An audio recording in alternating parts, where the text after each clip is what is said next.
Viva pong Jesus Nazareno.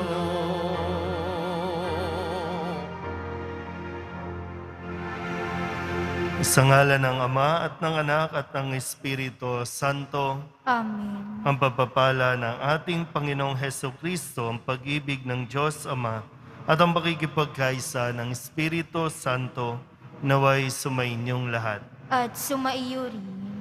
Ngayon po ay ginugunita natin ang kapistahan ni San Andres Kim Taygon, isang pari at martir. Ganon din sina San Pablo Chong Hasang at mga kasamang mga martir. Mga kapatid, tinipon tayo bilang kaanib na angkan ng Diyos, kaya dumulog tayo sa maawaing Panginoong nagpapatawad ng lubos. Sinugong tagapagpagaling sa mga nagsisisi, Panginoon, kaawaan mo kami. Panginoon, kaawaan mo kami. Dumating na tagapag-anyayang mga makasalanan ay magsisi, Kristo, kaawaan mo kami. Kristo, kaawaan mo kami. Nakaluklok ka sa kanan ng Diyos Ama para ipamagitan kami. Panginoon, kaawaan mo kami.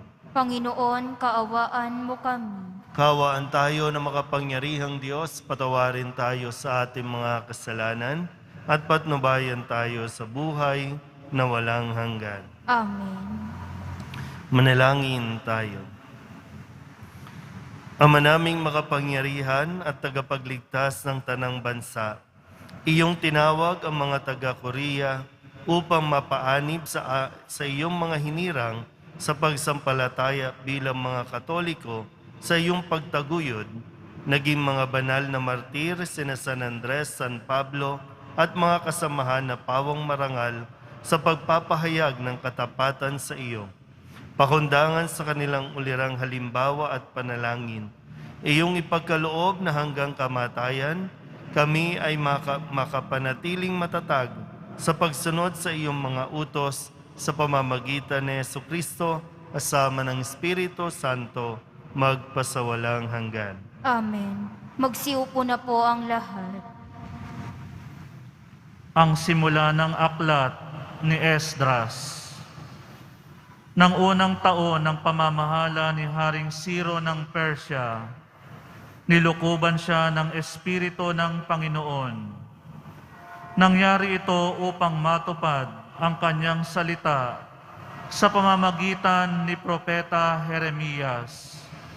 Kaya si Haring Ciro ay sumulat ng ganito: Niloob ng Panginoon, ng Diyos ng kalangitan, na masakop ko ang lahat ng bansa sa daigdig. At sinabi niya sa aking ipagtayo ko siyang ng isang templo sa Jerusalem, Huda. Kaya pinahihintulutan ko ang lahat ng Israelita na magpunta sa Jerusalem, ang bayan ng kanilang Diyos, upang itayong muli ang bahay ng Panginoon. Pagpalain nawa sila ng Diyos. Lahat ng mamamayan sa lugar na may Israelita ay tutulong sa kanila. Bigyan sila ng mga pilak, ginto, at iba pang kailangan, tulad ng mga hayop at mamahaling kasangkapan, bukod sa kusang handog para sa templo ng Panginoon. Tumugon naman sa panawagang iyon ang mga puno ng sambahayan na mga lipi ni Huda at Benjamin, ang mga saserdote at mga Levita, at lahat ng napukaw ang kalooban upang tumulong sa muling pagtatayo ng templo sa Jerusalem. At sila'y tinulungan ng mga mamamayan sa lupaing tinitirhan nila. Binigyan sila ng mga pilak at ginto.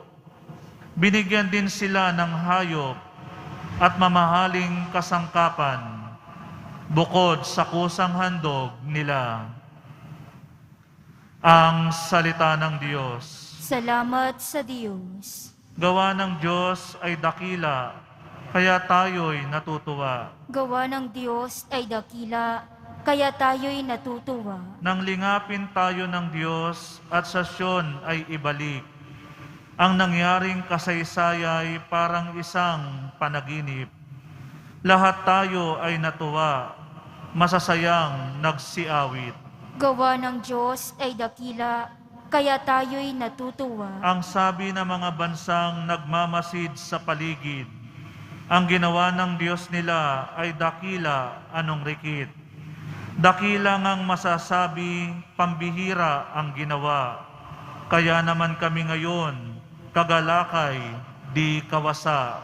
Gawa ng Diyos ay dakila, kaya tayo'y natutuwa. Kung paanong inuulan yaong mga tuyong batis, sa sariling bayan namin kami poon ay ibalik. Silang mga nagbubukid, nagtanim na may luha, bayaan mo na mag-aning, masasaya't natutuwa. Gawa ng Diyos ay dakila, kaya tayo'y natutuwa. Yaong mga nagsihayong dalay binhit na nanangis, ay aawit na may galak, dalay, ani, pagbalik. Gawa ng Diyos ay dakila, kaya tayo'y natutuwa. Magsitayo po ang lahat.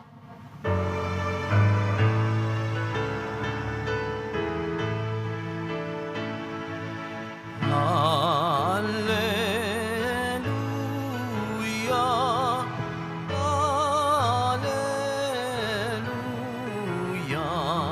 Hallelujah, Hallelujah, Hallelujah. Dapat kayong magliwanag ng kabutihay mahayag at Diyos ang siyang matanyag. Alleluia,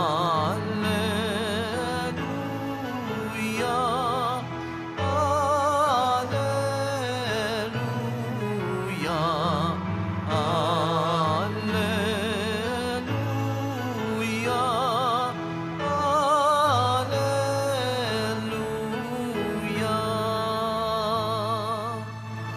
Sumainyo ang Panginoon. At sumaiyo rin. Ang mabuting balita ng Panginoon ayon kay San Lucas. Papuri sa iyo, Panginoon.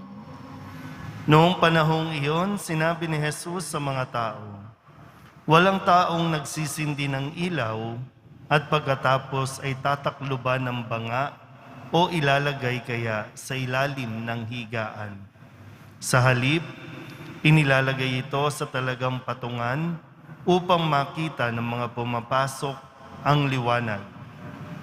Walang natatago na di malalantad, at walang lihim na di malalaman at mabubunyag. Kaya pagbutihin ninyo ang inyong pakikinig, sapagkat ang mayroon ay bibigyan pa, ngunit ang wala ay aalisan pati ng inaakala niyang nasa kanya. Ang mabuting balita ng Panginoon. Pinupuri ka namin, Panginoong Heso Kristo. Magsiupo na po ang lahat. Isang magandang araw po sa inyong lahat. Panibagong simula ng isang linggong ating bubunuin, ating tatahakin. At sa pagsisimulang ito, narinig natin sa Ebanghelyo na sinabi ni Kristong walang taong nagsisindi ng ilaw at pagkatapos ay tatakluban ng banga o ilalagay kaya sa ilalim ng higaan. Yung nasasabi natin ba, yung karanasan natin, nayahalintulad natin sa isang madilim na lugar. No? Tayo ay nasa kadiliman. Lalo na yung mga karanasan po kapag ikaw ay... Kaya ngayon, tayo po ay pinaalalahanan ni Jesus na mayroon tayong purpose. At isa sa mga yan ay magsilbing ilaw, magsilbing gabay sa mga taong nangangailangan ng ilaw natin. Nawawalang saysay po ang pagiging deboto natin, nawawalan ng saysay yung palagi nating pagsisimba. Ngayon, hindi ito para lamang sa atin. Hindi ito para tayo lang, no, yung mabigyan ng pag-asa, maliwanagan, kundi ang pinapaalala sa atin ay yung misyon natin na magsilbing ilaw din, lalo tigit sa panahong ito na nadidiliman ang lahat. So paano ba natin nagagampanan? Paano ba natin nagagawa yung pagiging ilaw? Kasi meron tayong bahagi. Kung sinasabi natin, naririnig natin, ang dilim-dilim ng paligid, samantalang ang dami-dami namang deboto, ang dami-dami naman nagsisimba online. No, pag dito, marami naman tayo, pero bakit ang dilim pa rin? So baka pwedeng isa tayo sa pwedeng sabihin na, pinapatay natin yung ilaw, itinatago natin, imbis na ilantad natin, imbis na magliwanag tayo, mas pinipili nating patayin ang ating mga ilaw sa pamamagitan ng pagtahimik, hindi pagsalita. Alam mong may maling nangyayari, wala kang gagawin. Kaya lumalaki, lumalala ang problema, bahagi pala tayo ng kadilimang ito. Pero, sabi ko nga po, ito ay paalala sa atin ng Poong Jesus Nazareno. Tayo po ay kinakailangan magbukas, magsindi ng ating mga ilawan at hayaan natin magliwanag ito. Para nang sa ganun, mas makita natin yung direksyon na dapat nating patunguhan. Siyempre, saktong liwanag lang, no? Gaya ng pag sobrang ilaw, sobrang liwanag, nakakasilaw, nakakabulag, wala rin tayong makikita. So yung sakto lang. Dahil lang talagang ilaw, walang iba kundi si Kristo. Yung mga tinuturo niya, yung mga aral niya, na dapat nating pinakikinggan at isinasabuhay, ito yung liwanag na atin pong kailangan ibahagi sa mundo. Ibahagi kahit man lamang sa mga taong kaya nating abutin. Amen.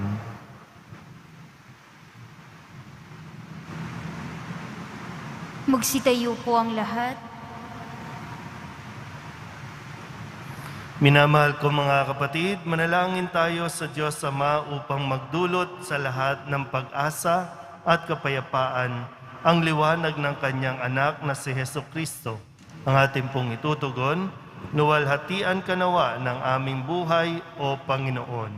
Luwalhatian ka nawa ng aming buhay, O Panginoon. Ang bayan ng Diyos naway maging isang tulad ng dakilang ilaw na nagliliwanag sa kadiliman sa pamamagitan ng kanilang pagtatatag ng isang higit na mabuting daigdig.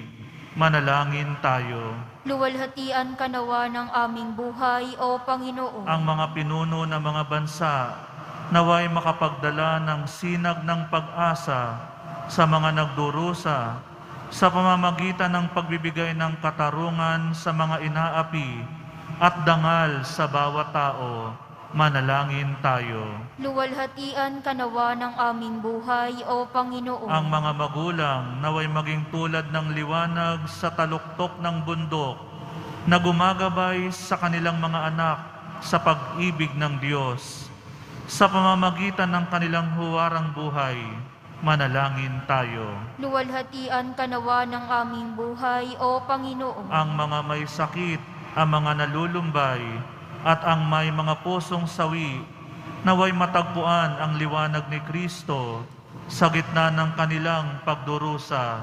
Manalangin tayo. Luwalhatian ka nawa ng aming buhay, O Panginoon. Ang mga tapat na yumao, naway tumanggap ng walang hanggang liwanag, kaligayahan at kapahingahan.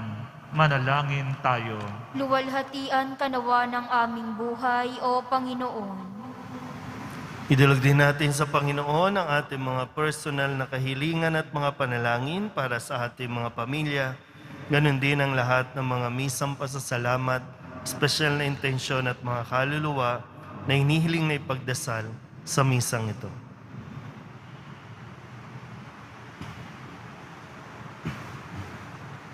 Ang lahat ng ito inihiling namin sa ngalan ni Kristong aming Panginoon. Amen. Magsiupo na po ang lahat.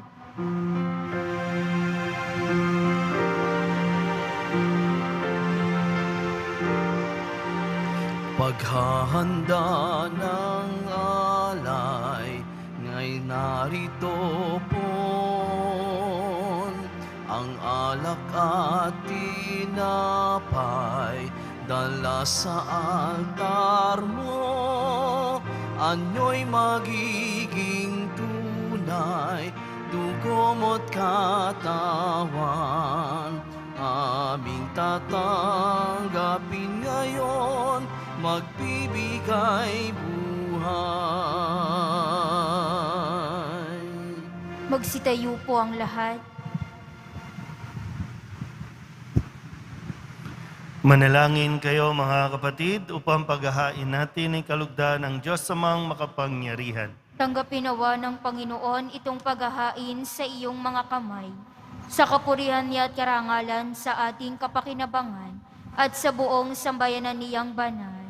Ama naming lumikha, iyong paunlakang tanggapin ang mga alay ng iyong bayang ginigiliw at iyong pagindapating kami ay iyong kalugdan bilang haing kapakinabangan sa ikabubuti ng sanlibutan, pakundangan sa panalangin ng mga martir sa pamamagitan ni Jesucristo kasama ng Espiritu Santo magpasawalang hanggan. Amen. Sumainyo ang Panginoon. At sumaiyo rin. Itaas sa Diyos ang inyong puso at diwa. Itinaas na namin sa Panginoon. Pasalamatan natin ang Panginoong ating Diyos. Marapat na siya'y pasalamatan. Ama naming makapangyarihan, tunay ngang marapat na ikaw ay aming pasalamatan ngayong aming kagalakan na sina San Andres, San Pablo at mga kasamahan ay parangalan. Sila'y kapanalig naming may paninindigan na ikaw ay ipahayag kahit sila'y mamatay, sapagkat minarapat mong kanilang matularan ang iyong anak na naghain ng sariling buhay, tulad ng naganap sa iyong anak, ang dugo ng mga martir ay dumanak, hindi dahil sa katatagang likas, kundi dahil sa iyong bigay na lakas. Kaya kaysa ng mga anghel na nagsisiawit ng papuri sa iyo nang walang humpay sa kalangitan, kami nagbubunyi sa iyong kadakilaan. Santo, Santo, Santo, Panginoong Diyos ng mga hukbo, napupuno ang langit at lupa ng kadakilaan mo, o sana sa kaitaasan. Pinagpala ang naparirito sa ngalan ng Panginoon, o sana sa kaitaasan. Magsiluhod po ang lahat. Ama naming banal, ikaw ang bukal ng tanang kabanalan, kaya't sa pamamagitan ng iyong Espiritu, gawin mong banal ang kaloob na ito upang para sa amin maging katawan at dugo ng aming Panginoong Hesukristo. Bago niya pinagtisang kusang loob na maging handog, hinawakan niya ang tinapay, pinasalamatan kaniya, pinaghati-hati niya iyon, iniabot sa kanyang mga alagad at sinabi, "Tanggapin ninyong lahat ito at kanin, ito ang aking katawan na ihahandog para sa inyo."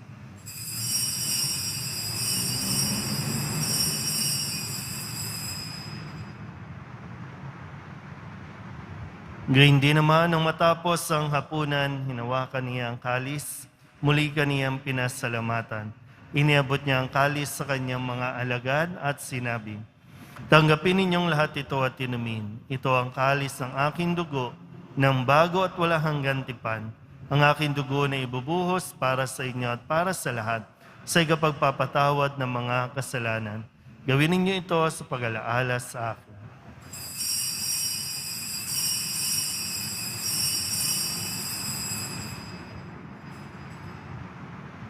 Magsitayo po ang lahat. Ipagbunyi natin ang misteryo ng pananampalataya. Si Kristo'y namatay, si Kristo'y nabuhay. Si Kristo'y babalik sa wakas ng panahon.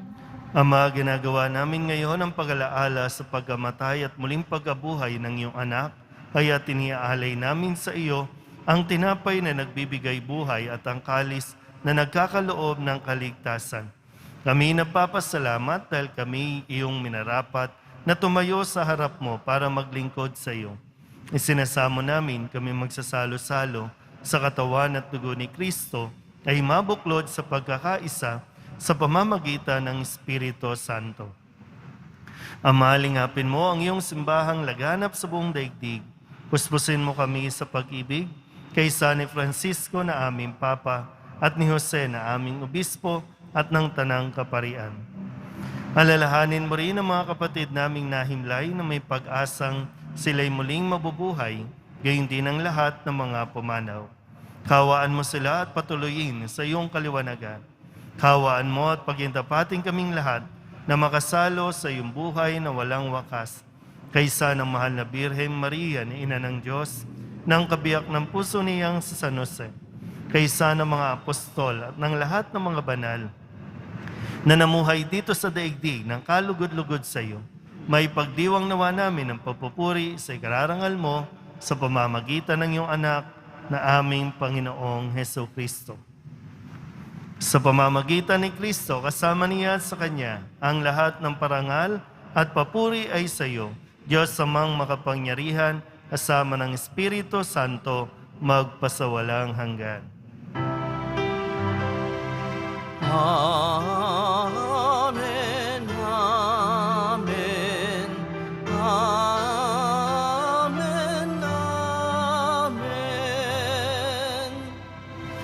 Buong kababaang loob tayong tumawag sa ating Panginoon ng Ama namin. Ama namin, Sumasalangit ka, sambahin ang ngalan mo. Mapasa amin ang kaharian mo. Sundin ang loob mo dito sa lupa para ng sa langit. Bigyan mo kami ngayon ng aming kakanin sa araw-araw. At patawarin mo kami sa aming mga sala, para ng pagpapatawad namin sa nagkakasala sa amin. At huwag mo kaming ipahintulot sa tukso, at iadya mo kami sa lahat ng masama. hinihiling namin kami iadya sa lahat ng masama, pagkalooban ng kapayapaan araw-araw, iligtas sa kasalanan, at ilayo sa lahat ng kapahamakan. Samantalang aming pinananabikan ang dakilang araw ng pagpapahayag ng tagapagligtas naming si Heso Kristo. Sapagkat iyo ang kaharian at ang kapangyarihan at ang kapurihan magpakailanman. Amen. Panginoong Heso Kristo, sinabi mo sa iyong mga apostol, kapayapaan ang iniiwan ko sa inyo, ang aking kapayapaan ang binibigay ko sa inyo. Tunghayan mo ang aming pananampalataya at huwag ang aming mga pagkakasala. Pagkalooban mo kami ng kapayapaan at pagkakaisa ayon sa iyong kalooban, kasama ng Espiritu Santo, magpasawalang hanggan. Amen. Ang kapayapaan ng Panginoon ay laging sumainyo. At sumaiyo rin. Magbigayin po tayo ng kapayapaan sa isa't isa. Kordero ng Diyos na nag-aalis ng mga kasalanan ng sanlibutan, maawa ka sa amin. Kordero ng Diyos na nag-aalis ng mga kasalanan ng sanlibutan, maawa ka sa amin. Kordero ng Diyos na nag-aalis ng mga kasalanan ng sanlibutan, ipagkaloob mo sa amin ang kapayapaan. Magsiluhod po ang lahat.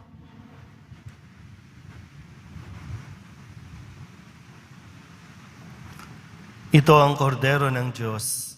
Ito ang nag-aalis ng kasalanan ng sanlibutan. Mapalad ang mga inaanyayahan sa kanyang piging. Panginoon, hindi ako karapat-dapat na magpatuloy sa iyo. Ngunit sa isang salita mo lamang ay gagaling na ako.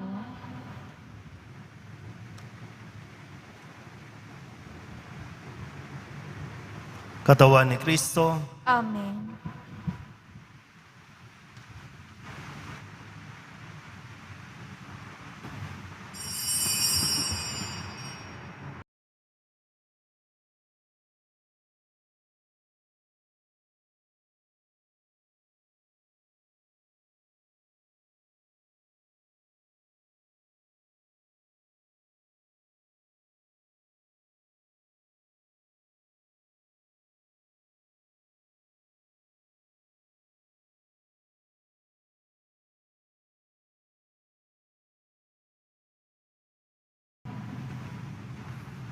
manalangin tayo.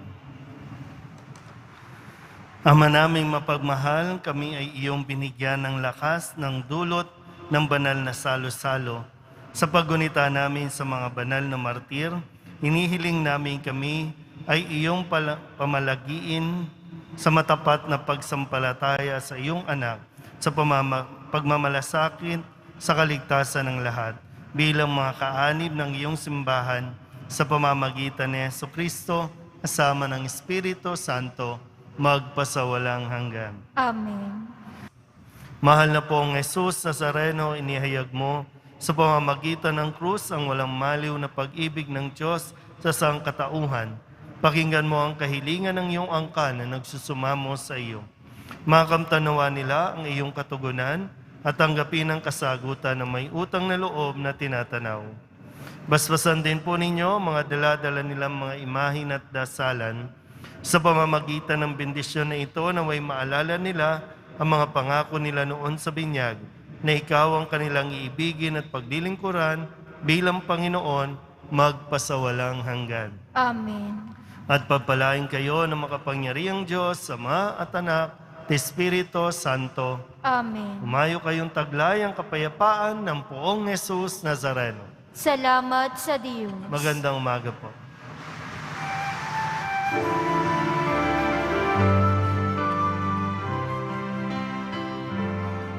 Nuestro Padre Jesús Nazareno, sinasamba ka namin, pinipintuho ka namin, aral mo ang aming buhay at kaligtasan.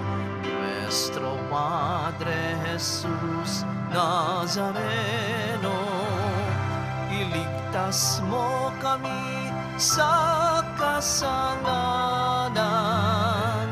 Ang krus mo kinamatayan ay sagisag ng aming kaligtasan. Nuestro Padre Jesus Nazareno, dinarangal ka namin. Nuestro Padre Jesus Nazareno, niluluwalhati ka namin. Nuestro Padre Jesus Nazareno, dinarangal ka namin. Nuestro Padre Jesus Nazareno, niluluwalhati ka namin.